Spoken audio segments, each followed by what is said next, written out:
qui vont vous donner un peu une idée de l'état d'avancement des travaux. Voilà. Tout ce qui est habillage est déjà sur place normalement et ils ont déjà entamé. En fait, toutes les infrastructures que vous voyez aujourd'hui ici, voilà, c'est nouveau. C'est nouveau, c'est nouveau, tout est nouveau.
ciel temporaire.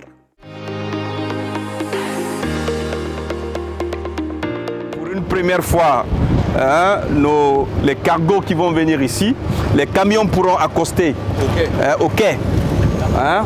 Ils vont accoster, vous allez le voir tout à l'heure. De toute façon, tout ce que vous voyez aujourd'hui, si vous le comparez à ce qu'on a, c'est vraiment révolutionnaire. C'est extraordinaire. Voilà. Et quand vous avez du Simandou qui vient, vous savez, on est un pays quand même qui fait beaucoup de commerce. Je pense que ça va stimuler tout l'écosystème. Aujourd'hui, les marchandises qui nous viennent, la moitié est carrément sous bâche dehors. Donc ça, ce sera un lointain souvenir. Mais il y a encore quelques travaux à faire, du travail à faire à l'intérieur. Voilà, vous voyez, ça c'est le côté export. Voilà. Il est scindé en deux, import-export. Voilà. Il y a la même chose de l'autre côté, voilà. Voilà, parce qu'il faut séparer les deux.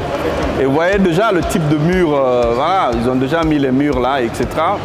Et puis, vous pouvez peut-être regarder le quai. Can we show le fret? Terminal fret ou cargo. Donc la douane sera là, naturellement, ça va être la base de la Sogeac, de la douane, les transitaires, voilà. Vous envoyez votre marchandise en cargo, c'est ici qu'il faut le traiter. Les marchandises qui viennent par air viendront ici. Ça c'est nouveau, il y aura le scanner. Voilà. Donc le scanner sera là. En fait, tout le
Dans le pipeline, tel que le projet qui avait été signé en 2020, prévoyait en fait de passer d'un terminal de 500 000 à 1,5 million. Aujourd'hui, nous avons un nouveau projet qui a commencé. Le niveau de trafic, parce qu'on a fait des études sur 40 ans, le niveau de trafic va substantiellement augmenter. Déjà, le niveau de trafic actuel, nous sommes à 2 chiffres. Sur l'aéroport de Conakry, lorsque vous comparez cela aux aéroports environnants, ils ont un taux de croissance à 1 chiffre. Nous sommes déjà à 2 chiffres.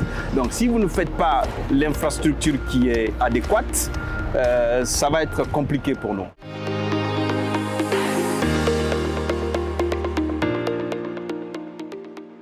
L'expertise locale au rendez-vous. L'exécution des travaux implique le recours à la main-d'œuvre locale qualifiée. 90% des ouvriers sur les sites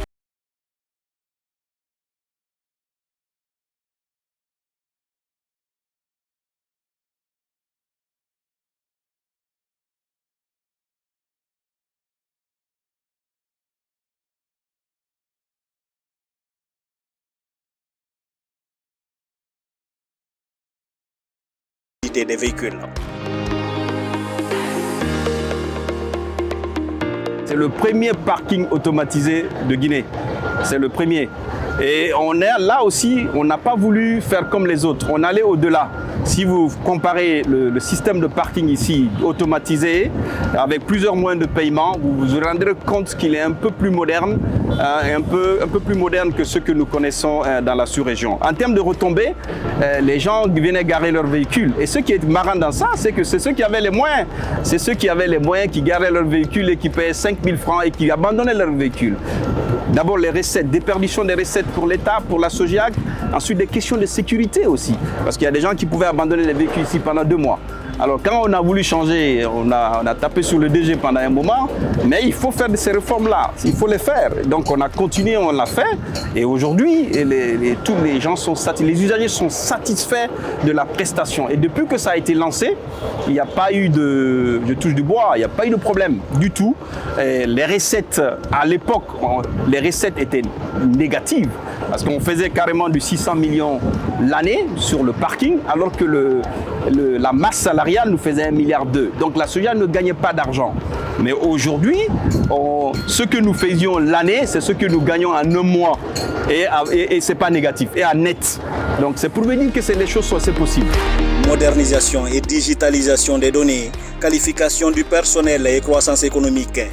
L'année 2025 est annoncée comme déterminante pour l'aéroport international Ahmed Sékou Touré de Conakry. Elle sera l'année de mise en service des infrastructures